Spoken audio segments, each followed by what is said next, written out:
guys, jumpa lagi dengan Mimin Oyen GG. Mari kita lanjutkan cerita Donghua Dewa Xiaoyan part 11. Ayo langsung aja kita ke alurnya. Pada saat ini, meskipun 817 hampir bisa menghindar dengan seluruh kekuatannya, namun tinju Xiaoyan masih mendarat tepat di dadanya, membuat suara tumpul yang bergema di udara dan ada cahaya hitam yang melintas di baju besi dewa palsu. Jelas bahwa seluruh baju besi itu menggunakan kekuatannya untuk menahan pukulan Xiaoyan. Baju besi di dada 817 pun masih terlihat tenggelam ke dalam, dan kemudian seluruh tubuhnya tertembak ke belakang. Pada saat yang sama, sosok 830 dan 853 menukik lagi. Dan Xiaoyan yang berada di satu sisi, kecepatannya sangat cepat. Dan tinju menyamping, terbanting lagi, membanting ke arah 830. Duar. Meskipun yang terakhir sempat bereaksi, dia masih meremehkan kekuatan pukulan Xiaoyan. Dan dia juga dipukul mundur oleh Xiaoyan saat ini. Namun, ada dua angin kencang bertiup dari belakang Xiaoyan saat ini. Dan sosok 817 meraung lagi. Tampaknya pukulan Xiaoyan baru saja membuatnya tertembak mundur. Dan yang terakhir tampaknya dia tidak terluka. Pukulan yang ditembakkan Xiaoyan benar-benar membuat 817 marah.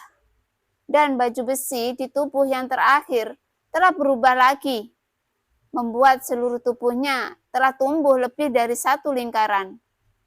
Dan merasakan pukulan Xiaoyan benar-benar berbeda dari sebelumnya.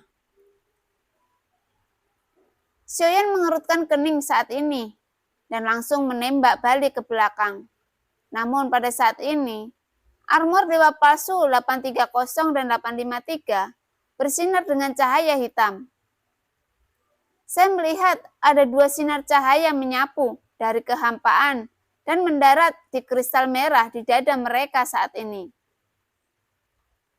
Tiba-tiba, baju besi Dewa Palsu 830 berubah menjadi lebih pas. Dan kemudian ada 6 sayap tumbuh di belakangnya. Dan berikutnya 2 duri tajam muncul di tangannya. Dan kemudian dia bergegas menuju ke arah Xiaoyan. Kecepatannya meningkat beberapa kali lebih cepat dari sebelumnya. Bahkan pada saat ini, itu bahkan melebihi kecepatan Xiaoyan. Yang membuat Xiaoyan terkejut saat ini, dan pemandangan yang muncul saat ini benar-benar menumbangkan pemahaman Xiaoyan tentang baju besi dewa palsu. Mengapa baju besi dewa palsu mereka bisa berubah begitu banyak? Dia berpikir, dan tiba-tiba mata Xiaoyan menyusut di bawah baju besi dewa palsu. Dan apa yang membuat Xiaoyan lebih terpana adalah sosok 853. Ada matahari gelap yang tak terhitung memadat ke arahnya dari kehampaan. Sosoknya berbalik dan menjadi ular piton raksasa besi yang panjangnya 100 kaki. Perubahan ini sepenuhnya menumbangkan Xiaoyan saat ini, dan sekali lagi membiarkan Xiaoyan melihat kekuatan Taishu, yang bahkan lebih luar biasa dari yang dia bayangkan. Boom, boom. Ketika sosok itu kemudian berguling ke arah Xiaoyan secara bersamaan, dan kekuatan yang mereka pancarkan tidak lagi sebanding dengan sebelumnya.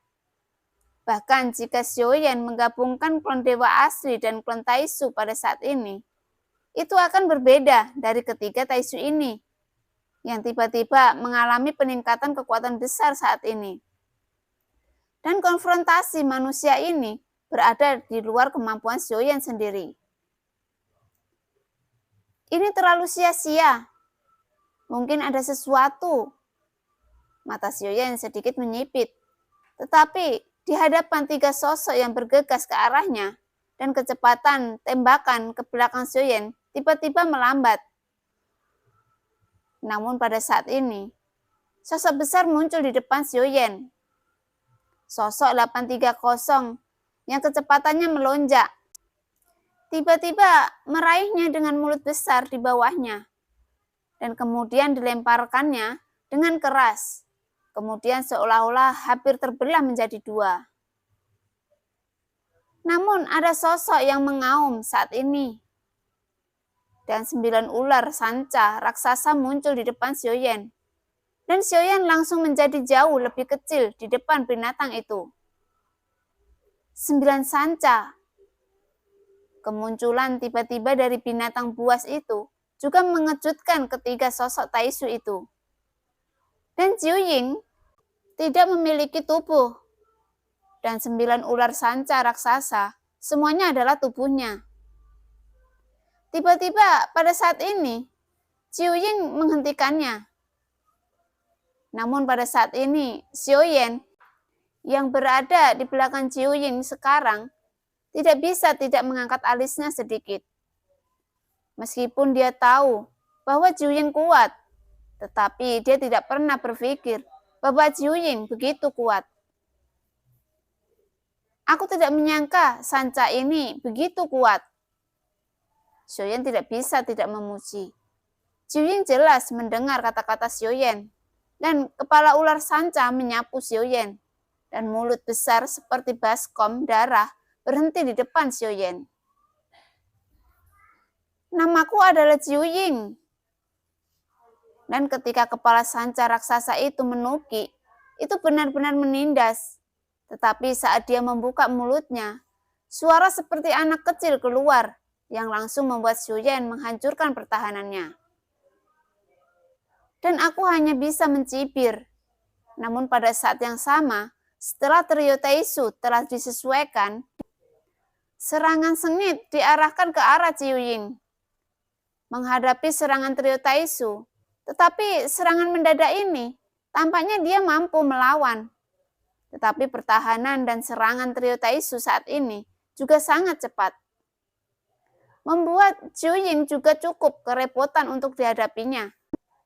Meskipun siulan berkepala 9 sanca hampir tidak dapat memblokir serangan ketiganya, itu masih agak sulit untuk bisa menyelesaikan ketiganya.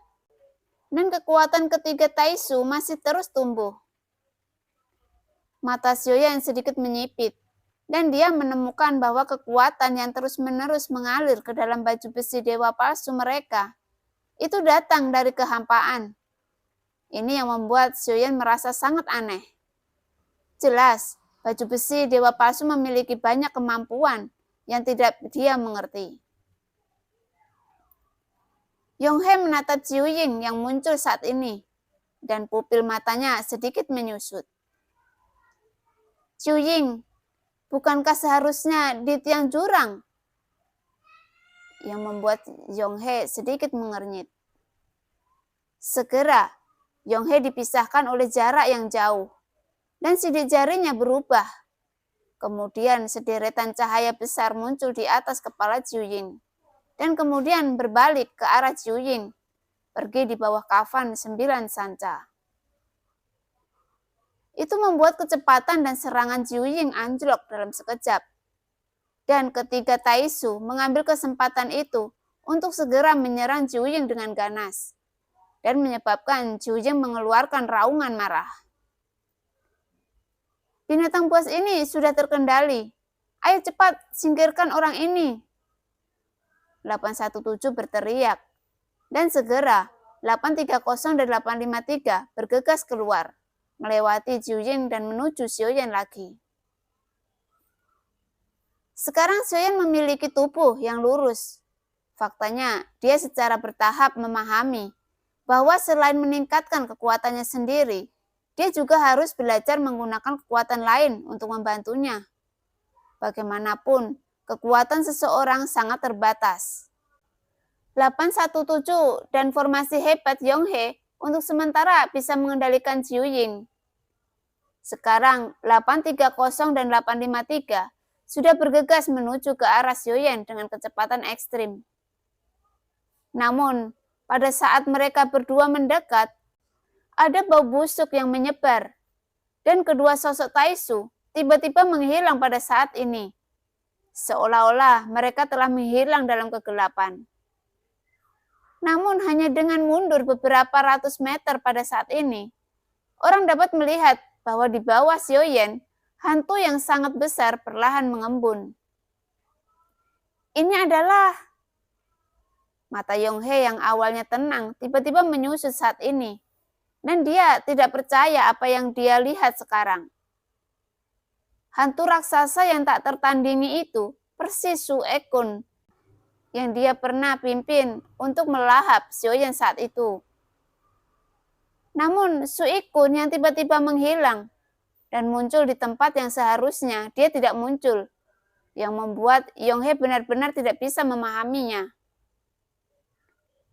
Sial, bagaimana Su Ekun muncul di sini?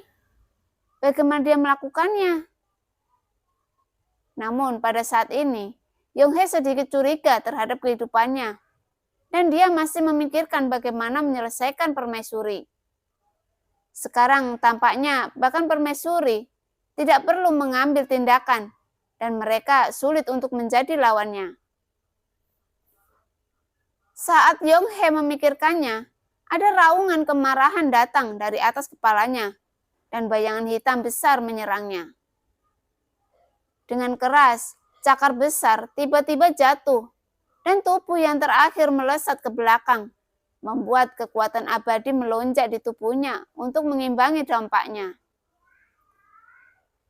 Melihat penampilan binatang besar lainnya, wajah Yonghe menjadi pucat saat ini, dan binatang ganas di Yonghe tidak mengetahuinya, karena itu jelas tidak berasal dari dunia ini. Binatang buas ini adalah binatang iblis. Anda harus tahu bahwa Xiaoyan memiliki total 4 binatang dari level ini, dan ada juga naga raksasa skala darah. Namun dia belum menerima pelatihan saat ini, jadi dia tidak akan bermain untuk saat ini.